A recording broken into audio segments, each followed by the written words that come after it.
Assalamu alaikum. Welcome to the Lighthouse. This is Mama Nuruddin once again after a long interval in front of you. I hope all of you are well by the grace of the Almighty. And yes, I'm also well by the grace of the Almighty and the prayer of my well-wishers, including you. So today I'm going to talk about a completely different one. And they are the use of two important and very common phrases. Yes, the first one is excuse me, and the second one is I'm afraid. For that, please stay with me, keep watching until I let you go.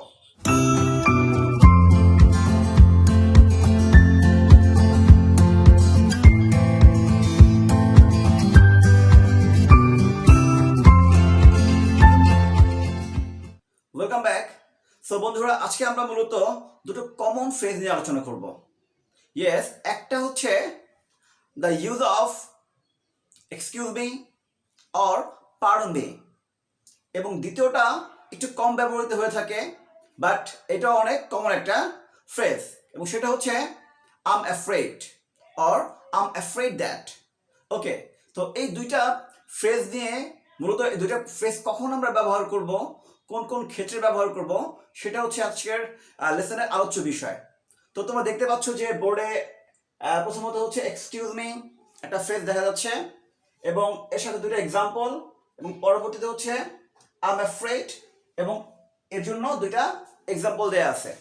তো আমরা প্রথমে excuse me কখন ব্যবহৃত হয় বা কোন কোন ক্ষেত্রে ব্যবহৃত হয় সেটা সম্পর্কে আমরা জানবো, এবং পরবর্তীতে এক্সাম্পল দুটো দেখব, এবং পরবর্তীতে আম অ্যাফ্রেড এই ফ্রেজটা আমরা কখন ব্যবহার করব বা এটা কেন ব্যবহার করা হয় সেটা সম্পর্কে জানবো, এবং পরবর্তীতে এটার যে এক্সাম্পল দেওয়া আছে সেটা সম্পর্কে আমরা জানবো। ওকে, তো প্রথমে আমরা আসি হচ্ছে এক্সকিউজ মি আর পার্ডন মি।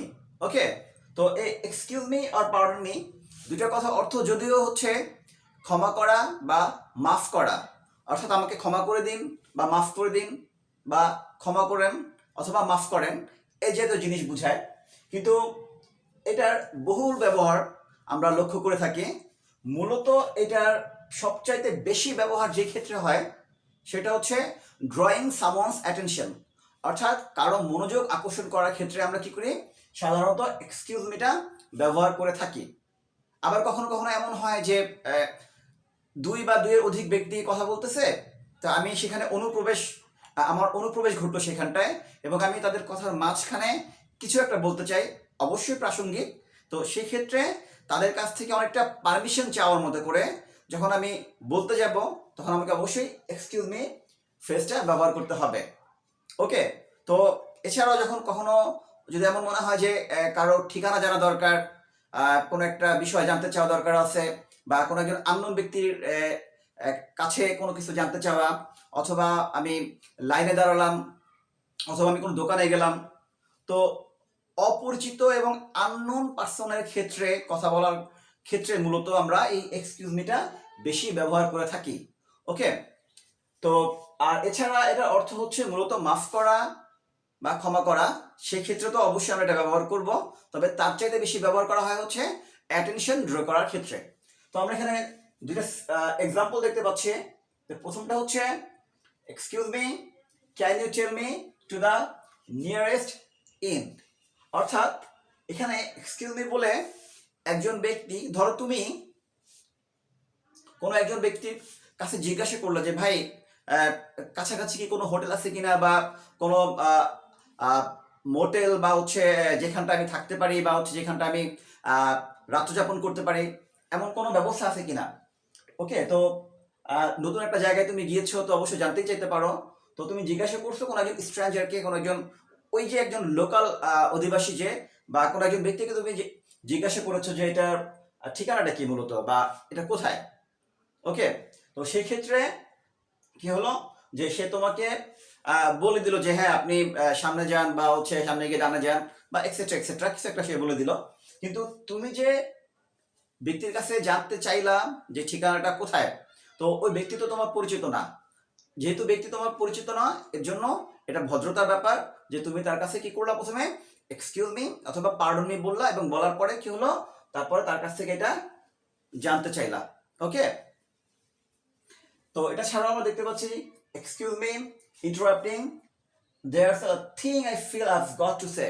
এখানটা ধরো কোনো একটা মিটিং এর কথা হচ্ছে বা কোনো একটা সভায় কোনো একটা বিষয় নিয়ে কথা হচ্ছে, তো তুমি মাঝখান থেকে কি করলা, কথার মাঝখানে ঢুকে গেলা এবং সেখানে প্রথমে এক্সকিউজ মি ইন্টারাপ্টিং, যে আমি আমার যে অনুপ্রবেশ ঘটলো এই জন্য আমি দুঃখিত, এবং এটা বলেই তুমি কি করলা যে তোমার একটা বিষয় বলার আছে সেটা তুমি তখন তাদেরকে বললা। ওকে, তো সেই হিসেবেও তুমি এক্সকিউজ মি শব্দটা ফ্রেজটা ব্যবহার করতে পারো। আর এছাড়া আমরা জানি যে যখন আমরা কোনো ভুল করে ফেলি অথবা আমরা কোনো কিছু বলার পরে, একবার বলার পরে আমরা হয়তো বা বুঝতে পারছি না ব্যাপারটা, তখন আমরা কি করি, আবার এক্সকিউজ মি বলার পরে অথবা পার্ডন মি বলি। এটা এই ফলে বা এই কারণে যে যাতে করে সে ওই সেন্টেন্সটা আবার বলে বা সে এই কথাটা আবার বলে, তোমার যাতে বুঝতে সুবিধা হয়। ওকে, এর জন্য তুমি কি করবা, এক্সকিউজ মি অথবা পার্ডন মি ব্যবহার করতে পারো। ওকে, তো এছাড়া আরো নানান ব্যাপার আছে যে ক্ষেত্রে আমরা এক্সকিউজ মি শব্দটা অথবা পার্ডন মি যে ফ্রেজটা আছে সেটা আমরা ইউজ করতে পারি। ওকে, তো এক্সকিউজ মিটা আমাদের কাছে অনেক কমন এবং আমরা সবাই মোটামুটি জানি, যে কারণে আমার মনে হয় না যেটা সঠিক ব্যবহার করতে আমাদের বেগ পোহাতে হবে। এটা আমাদের কাছে very easy, this is not a very big deal. Okay, the next one, I am afraid. Okay, তো এটা হচ্ছে একটা ফ্রেজ যেটা আসলে আমরা অনেকেই এটার ভুল জাজমেন্ট করে থাকি। আই এম অ্যাফ্রেড বলতে অনেকে আমরা হয়তো এটা মনে করি যে আমি ভীত বা আমি ভয় পেয়েছি, এক্স্যাক্টলি এরকম কিছু না।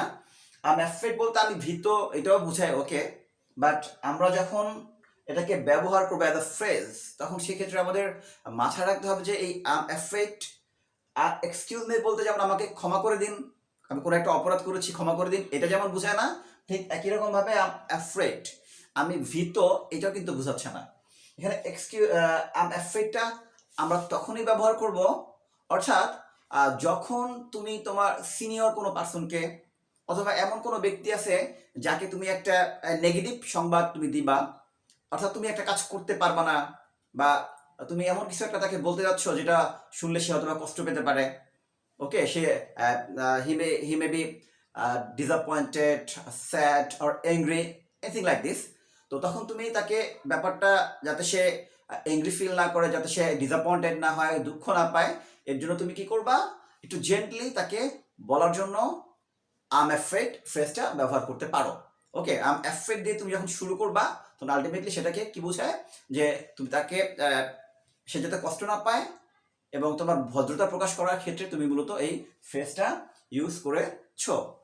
ওকে, তো আমরা দেখতে পাচ্ছি যে দুইটা এক্সাম্পল দেয়া আছে। আমার মনে হয় এক্সাম্পল দুটো দেখলে ব্যাপারটা আরেকটু ক্লিয়ার হবে। প্রথমে আমরা দেখতে পাচ্ছি I am afraid I can't accept this job. Okay, I am afraid I can't accept this job, অর্থাৎ আই এম অ্যাফ্রেড, এখানে আরেকটা বিষয় মাথায় রাখতে হবে, আই এম অ্যাফ্রেড এখানে কিন্তু দ্যাট আছে। ওকে, দ্যাটটা আমরা চাইলে ইউজ করতেও পারি, নাও করতে পারি। ওকে, তো I am afraid that I can't accept this job, or I am afraid I can't accept this job, আমি দুঃখিত আমি এই কাজটা করতে পারবো না, বা এই যে দায়িত্বটা আপনি আমাকে দিয়েছেন সেটা আমি পারবো না। এই যে আমি যে দায়িত্বটা আমাকে দিল আমি করতে পারবো না বা আমি কাজটা করতে পারবো না, এটা আসলে একটা নাবোধক ব্যাপার, যেটা শুনলে হয়তো বা কেউ কষ্ট পেতে পারে বা বিরক্ত হতে পারে, রাগ করতে পারে। তো সে যাতে রাগ না হয়, তার যেই রাগের ব্যাপারটা এটা একটু মিটিগেট করার জন্য, একটু প্রশমিত করার জন্য আমরা কি করি, আই এম অ্যাফ্রেড ফ্রেজটা ইউজ করি, যাতে সে রাগ না হয়, ব্যাপারটা যাতে সে বুঝতে পারে। ওকে, পরেরটা দেখতে পাচ্ছি I am afraid to say I found the book very dull. Okay, I'm afraid to say I found the book very dull. এখানটা আমরা দেখতে পাচ্ছি যে তাকে একটা বই দেওয়া হয়েছে। ধরো ব্যাপারটা যে তোমার কোনো রাইটারের সাথে পরিচয় আছে, ওরকম নাম করা রাইটার না, বাট হচ্ছে উঠতি লেখক যে সদ্য লেখা শুরু করেছে। তো ওরকম একজন রাইটার অথবা সামওয়ান তোমাকে একটা বই রেফার করলো যে তুমি এই বইটা পড়ো, বইটা পড়লে তোমার ভালো লাগবে। ওকে, তো তুমি তখন বইটা পড়লা অথবা ওই রাইটারের বইটা তুমি পড়লা, পড়ার পর তোমার আসলে বইটা ভালো লাগলো না, তোমাকে যেইভাবে দেওয়া হয়েছিল বা তুমি যেটা আশা করেছিলা যে এটা it can be very different one, but আসলে দেখলা যে তুমি না বইটা হচ্ছে তেমন কিছুই না, এটা আসলে বোরিং একটা বিষয়। তো তুমি এই ব্যাপারটা তাকে আসলে ডিরেক্টলি তো বলতে পারতেছো না যে আপনি কি বই দিলেন, এটা তো আসলে বোরিং, এটা আসলে ভালো না, মজা পাই নাই। তো এটা তো আসলে এভাবে বলা যায় না। তো সেই ক্ষেত্রে কি করতে পারো, তখন তুমি বলতে পারো I am afraid to say I found the book very ডাল। তখন তুমি এটাকে একটু মিটিগেট করে, একটু প্রশমিত করে, একটু যতটুকু ভালোভাবে জেন্টলি যতটুকু বলা যায় আর কি, আমি খুবই দুঃখিত যে বইটা আসলে আমার কাছে খুব নিরস মনে হয়েছে। ঠিক আছে? তো এই যে ব্যাপারটা তুমি যখন তাকে বলবা by using this phrase I'm afraid, then I think he would not be angry with you. Okay, so এটা হচ্ছে মূলত বিষয়। অর্থাৎ আমরা তো কথা বলি, আমরা আমাদের এক্সপ্রেশন দেই, কথা বলি, কিন্তু এই কথার মধ্যে, এক্সপ্রেশনের মধ্যে যদি আমরা কিছু ফ্রেজ যদি আমরা ইউজ করি, কিছু ওয়ার্ড যদি আমরা ইউজ করি, তো সেই ক্ষেত্রে কি হয় যে আমাদের অনেক কঠিন কথাও সহজভাবে উপস্থাপিত হয়। ওকে, যেটাকে আমরা আমাদের ইংরেজি সাহিত্যে যে লিটারেরিক্যাল টার্ম আছে সেটাকে বলা হচ্ছে ইউফেমিজম। ওকে, তো এটা হচ্ছে মূলত ইউফেমিজমেরই একটা অংশ, যে কঠিন জিনিসকে একটু সহজ করে বলা, যাতে করে কষ্ট না পায়, ব্যথা না পায়, রাগ না করে। ওকে, সো বন্ধুরা, আজকে মূলত এই দুইটা ফ্রেজ, দুইটা কমন ফ্রেজ, এই দুইটা কমন ফ্রেজ নিয়ে আজকে আমি তোমাদের সামনে উপস্থিত হয়েছি, এবং আমি আশা করি যে তোমরা এখান থেকে উপকৃত হবা, এবং তোমরা অবশ্যই তোমাদের বাস্তব জীবনে এই দুইটা ফ্রেজের যথার্থ প্রয়োগ, সঠিক ব্যবহার তোমরা অবশ্যই করবা। And I think and I believe as well যে তোমরা এটার উপকার অবশ্যই পাবা। So this is all about for today. I'll be back the other day with a new topic. Till then, take care of yourself. Have a good day. Allah Hafiz.